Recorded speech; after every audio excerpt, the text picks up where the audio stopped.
ভাইরে, আমি 3 বছরের মতো হচ্ছে আমি প্রবাসী জীবনে আসছি। বলতে গেলে সবাই আমারে ভুলে গেছে, আমার কেউই মনে করে না। কেউ একদিন ফোনও দেয় না যে রকি কেমন আছিস, কি করিস, কেমন, কেউ না। তো আমি এটাই বলতে চাচ্ছি যে আমি যদি আমি যদি মারা যাই, এই মুহূর্তে যদি আমি মারা যাই, বলতে গেলে আমার মা শুধু হয়তো 2-1 দিন কান্না করবে, তারপর আমার মা আমাকে ভুলে যাবে।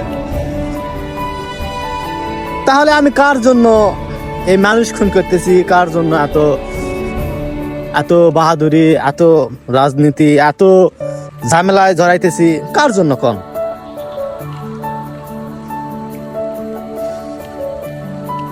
আল্লাহ তাআলা সবাইকে বোঝার তৌফিক দান করুক। সবাইকে একদিন চলে যেতে হবে। আরে রাজনীতি, মানুষ ফেসবুকে ঢুকলে দেখা যায় মারামারি, কাটাকাটি। ভালো হয়ে যান ভাই, সবাই ভালো হয়ে যান।